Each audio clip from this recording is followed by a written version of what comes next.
Tales of the City, Part 3, Schism, by Tam Lin.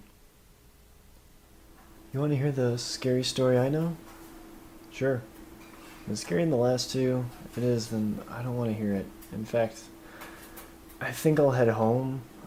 I'm sure I've had enough to drink already. Don't mind him. The rest of us want to hear. Wait, is this going to be about more ghosts or vampires or whatever? Because I'm not buying into all this. It's not like one of those stories. I don't believe in all that BS. But there was something about it that reminds me of the ones... Well, just let me tell you how it happened. This all went down only a few blocks from here, actually. She was a cutter. She was the only surgeon in the city who didn't have to worry about keeping her patients alive. By that time, they came to her. They were already dead. Her job was just to find out why. She was good at it. Every fresh cadaver had secrets. By cutting, she discovered them, and she knew as much about the human body as any other doctor. She knew hearts, for example, how they fit together, how they worked, and, most importantly, how they could be hurt. The cutter would say that she understood the heart. In a certain sense, she was right. She knew about brains too, and about circulation and the metabolism. She knew enough to be sure that the man tied up on the motel room bed had not enough flunitrazepam to kill him, and that if she waited for long enough, he would wake up. Though he'd probably feel fatigued, have a headache, and suffer some short-term memory loss. Flunitrazepam, also known as Narcozep, Rohypnol, and Primum, was illegal in the United States. A class of psychoactive drugs commonly referred to as roofies, or simply the date rape drug. And she'd employed it in the most common way, by slipping it into the man's drink at a bar. She disliked the association with sexual assault, but it was simply the quickest and most convenient way to render a person unconscious. The man in the bed was also a doctor, a psychiatrist. His name was Walter Graham. He was 53, twice divorced, and had no children on account of his vasectomy his first wife encouraged him to get.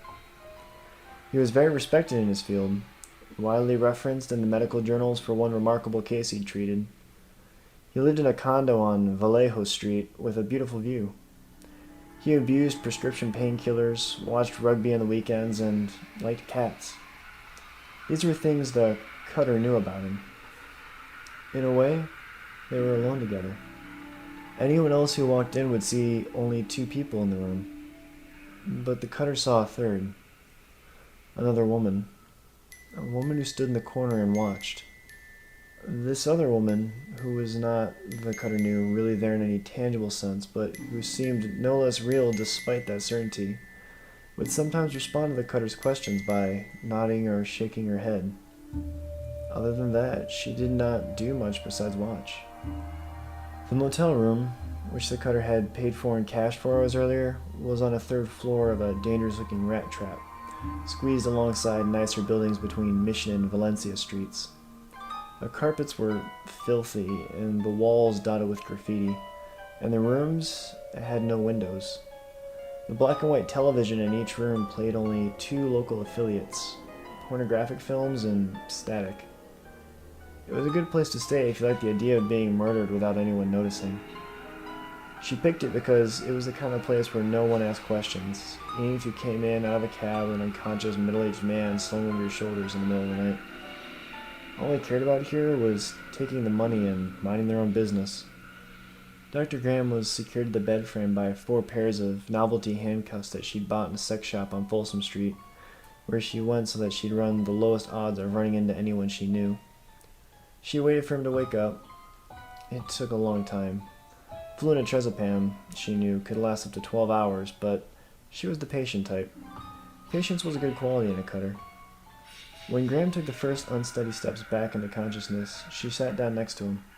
The stained mattress was thin and the bad springs creaked under her weight. He would be confused and prone to panic, and she didn't want that. She looked at the other woman who stood in the corner, watching without blinking. "Are you sure this is the best way?" the cutter said. The other woman nodded. Whispering, the cutter explained where he was and what happened to him. She warned him that the restraints she'd used probably wouldn't hurt him, but he still shouldn't struggle.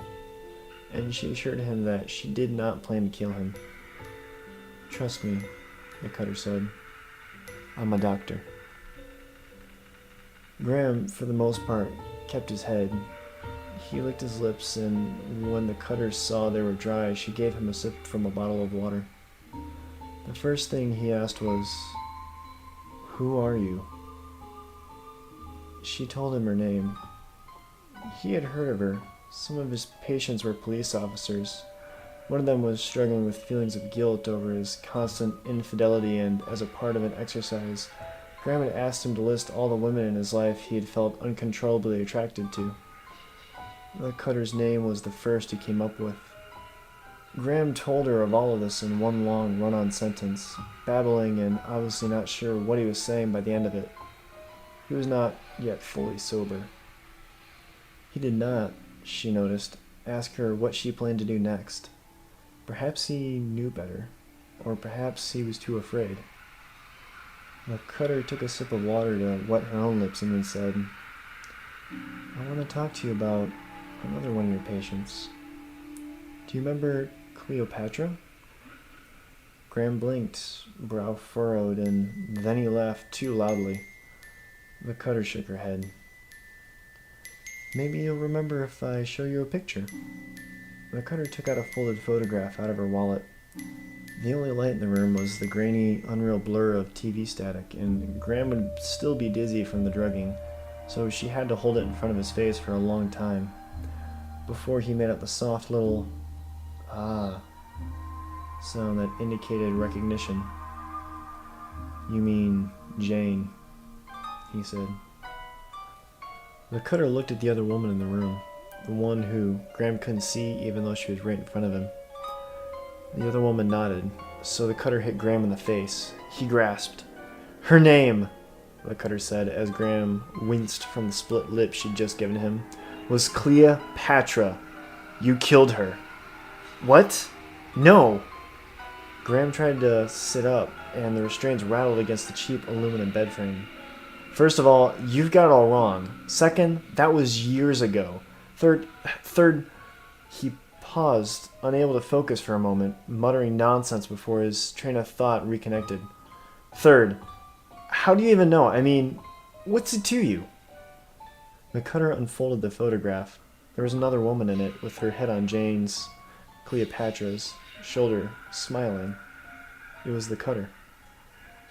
"We met in medical school," the cutter said. "Well, I was in medical school. She only said she was. That turned out to be not a lie exactly, more like a misunderstanding. Like a lot of things about her and us, including her name. I guess you think the name Cleopatra is funny. It wasn't to me. I loved that name. I loved her." She folded the photo and put it away again. "Until you took her away from me." Graham didn't say anything for a while. The cutter was quiet as well. In the room next door, someone was making a lot of noise. Graham seemed to be preparing his next words very carefully. "I realize that these are strange circumstances," he said, "but as a medical professional, you should already understand what's happened here. The woman in that photograph is named Jane Cohen. She suffered from a rare psychiatric disorder, a dissociative identity. Cleopatra was the name of her alter ego, her subconscious invented. There was no way you could have known this when you two met. Jane came to me because she said she was suffering from depression. She was wholly ignorant of her real problem, and it was 2 years before I even began to suspect it. Real dissociative personalities are very rare. In Jane's case, the psychosis emerged gradually. People invent alter egos and fantasy lives for themselves all the time. In Jane's case, it manifested itself in the most extreme way possible. I spent 9 years treating her, restoring her to a single functioning identity with... I've already read your essays in the journals, Walt, the cutter said. She stood up.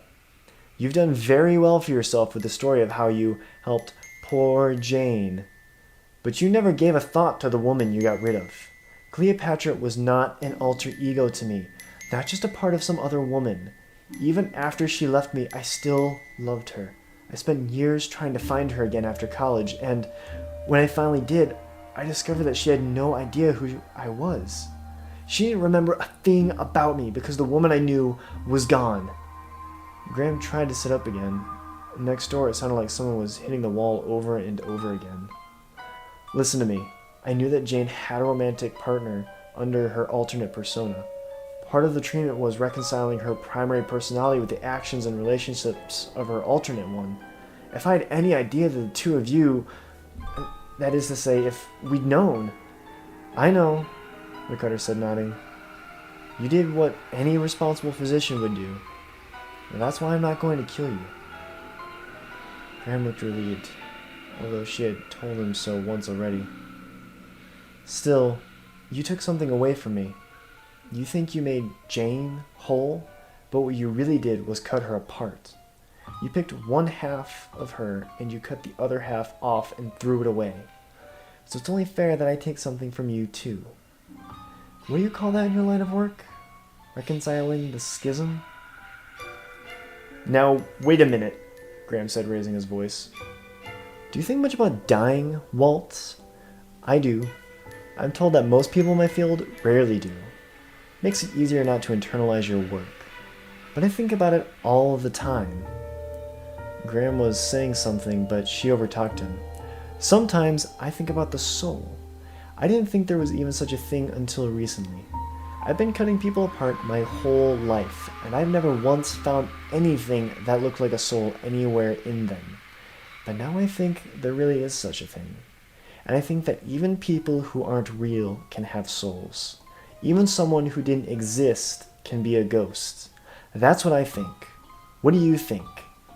Graham didn't seem to know how to answer, but she hadn't really been talking to him anyway. From the corner, Cleopatra watched. When the cutter looked at her, she nodded. The cutter turned the television from static to another channel and put the volume all the way up. Human voices through tiny speakers at full blast sounded like shrieking, wordless ghosts. She ducked down, getting something from under the bed. She heard Graham moving, trying to see what she was doing. When she stood up, he started to scream. Not words, just screaming. The cutter put a finger to her lips, motioning for him to shush. I'm pretty sure I can do this without killing you, she said. You know the old joke about being a cutter, right? I've never lost a patient yet. She pointed to his legs. Do you want me to cut above the knees or below? Graham was beyond answering now. He was just screaming. The cutter hoped that his commotion would not throw her off when she made the first incision. She was noted in her field for her steady hands, but then again, she thought, as she pulled the cord on the chainsaw and felt it come to sputtering, grinding life in her hands, this was not exactly her normal precision tool. Now don't worry, she said, pausing the whirring saw blade just above Graham's legs. I'm a doctor. From the corner, Cleopatra smiled. As it turned out, someone in another room did overhear and did call the cops, but by then, it was way too late to stop her. When we got there, I'd never seen blood like that in my line of work. You think you've seen it all, but that call was the worst I've ever been on. Are you a cop? Paramedic. I'm the one who saved the guy. She did a pretty good job on him, all things considered, but he'd still have bled out if we hadn't gotten there. I remember reading about that when it happened.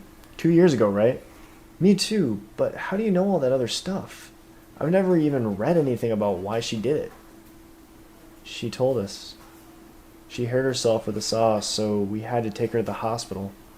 I rode the whole way with her, and she told us the entire story. She wouldn't stop telling us, in fact. Messed up my buddy real bad in the head. He had nightmares for a while. He thought about going to see a shrink, but under the circumstances, it seemed ill-advised. Yeah, something like that. So she told you about Cleopatra and everything? Yeah. And was there really, Anyone else in the room with him? Not when we got there. She did keep talking to someone else in the ambulance.